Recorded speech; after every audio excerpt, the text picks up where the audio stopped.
Hey guys, welcome back to another video. In this one I'm going to be going through glyphing your monsters, what sets and stats you want to look for when glyphing up your team for early game.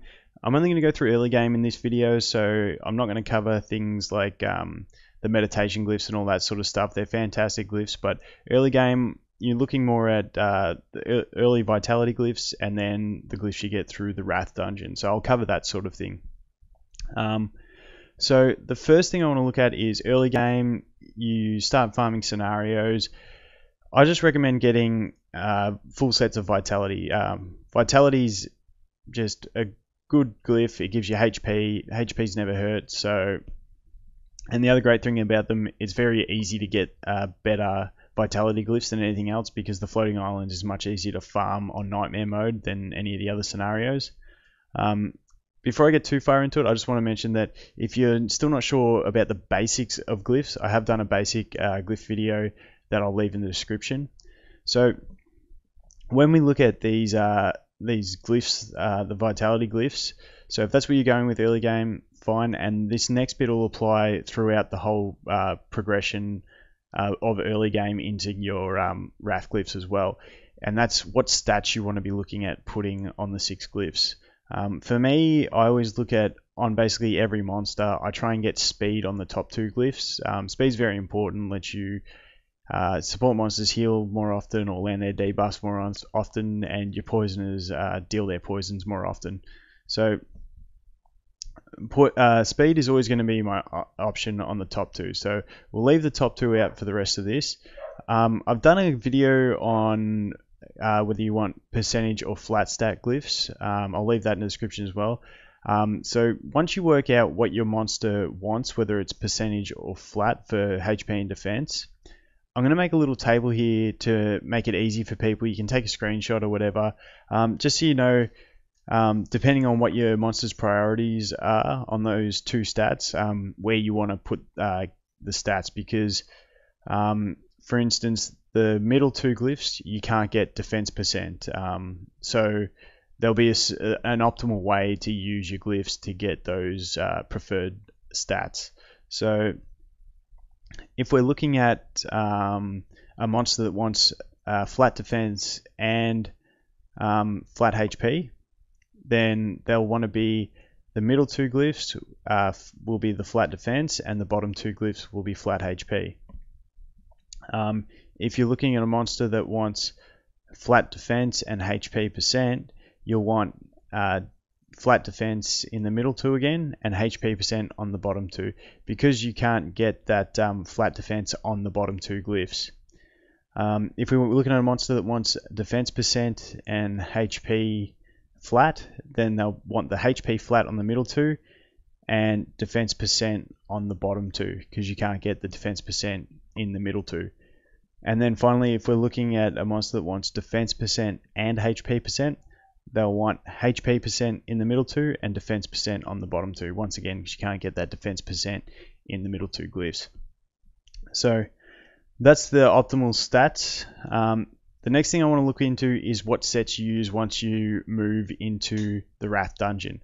So the glyphs you find in the Wrath dungeon are going to be the haste, precision, lifesteal, and appeasement. Haste giving you speed, precision giving you accuracy, lifesteal doing what it says and stealing the life of your enemies when you attack them, giving you HP, and then appeasement, which increases your healer's healing.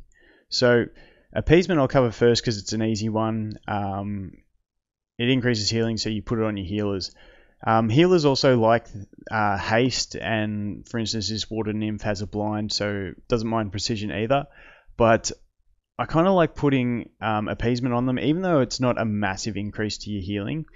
What it does early game is it frees up your haste and precision glyphs, because almost everything's going to want haste and precision, so it frees up those glyphs for the other monsters that need it, but it still gives your healers something that they can find useful. So that's the appeasement. The next one, lifesteal. Lifesteal is basically for your farming units. So my dragon, he's my farmer at the moment, so he's on lifesteal. Before him, I had my Ice Knight as my farmer, so he was on lifesteal. just gives them more sustain, lets them survive against waves of monsters, so in the scenarios and stuff like that. Another use for the lifesteal glyphs is, like I said, you'll end up wanting haste and precision on most monsters early game. But if you have some lifesteal glyphs with really good stats on them, you can always use them instead of a haste or precision set. So for instance, my Waterbird, optimally it would be on a precision set instead of this lifesteal. But because I had some glyphs with really good stats, so this one's got 11 speed substat, it's got 11 HP percent, this one's got speed with a speed, HP and defense substats, and this one's got another 8 speed.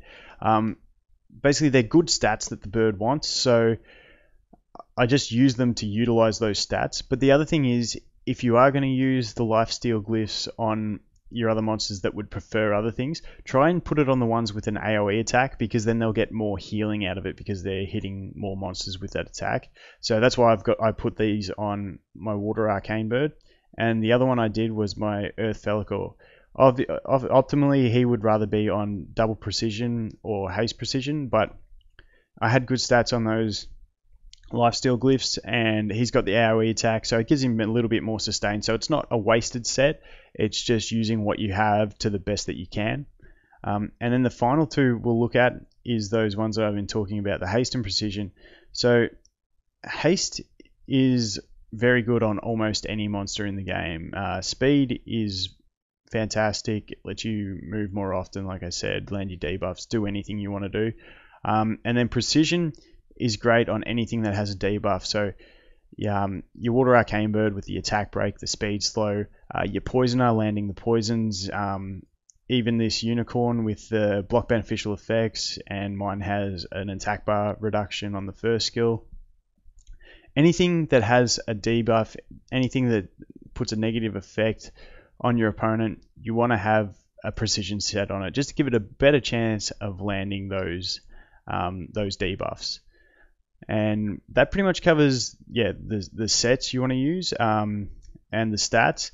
But the last thing I want to look at is accuracy and resistance as a main stat. So accuracy and resistance can only come as a main stat on the two teardrop glyphs, the bottom glyphs.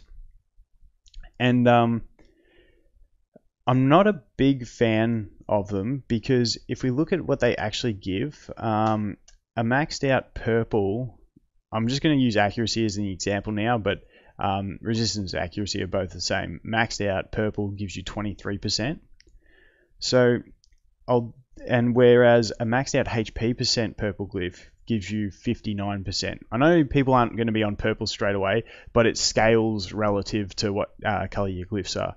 So for this example, I'm going to use my gargoyle here, and for instance, we'll say in these two examples, the top four glyphs are going to be identical stats, so they don't matter. All that matters is the sets and what the bottom two glyphs are. So for this example, say we've got him on the double precision set, that gives him 40% accuracy. And if these bottom two glyphs were both HP percent, that would give him 118% HP all up, because they'd both be 59% HP. So that's where he's at. I'll leave that on the screen. And then if we look at the next example, which is this Felicor, I just put some scrap vitality glyphs on him. He's got two vitality sets, which we can see are 20% each, which give him 40% HP. Ignoring those top four glyphs again, and say if the bottom two were both maxed out purple accuracy main stat glyphs, they would be 23% each, giving a total of 46% accuracy. So when we compare those two side by side, you've got one option of the vitality and the double vitality with double accuracy glyphs, which is giving you 40% HP and 46% accuracy. And the other one, which is the double precision set with 2 HP percent glyphs, giving you 118% HP and 40 accuracy. So 40 HP and 46% accuracy versus 118% HP and 40% accuracy. So it's a big difference. You've got a difference of 78% HP and 6% accuracy. So especially early game, that much HP, I know it's scaled down, but still any large quantity of HP to be missing out is too harmful to your progression, I think. That's what I find anyway, for a little bit of accuracy. With all the monsters you're going to be using early game, like your water birds and your poisoners and that sort of thing, the number one thing you want them to do is survive in the dungeons. And then them landing their debuffs is sort of secondary. I know landing debuffs helps you survive, but if you don't have the stats that you're going to get killed, even if you have the debuffs up, it's not worth it. So that's my thoughts on resistance and accuracy in that aspect. But in other aspects of the game, there is cases where I do like using the accuracy glyphs. For instance, this wind gargoyle, he's my armor breaker in my arena team. And armor break is very vital for me to land to be able to kill my enemies.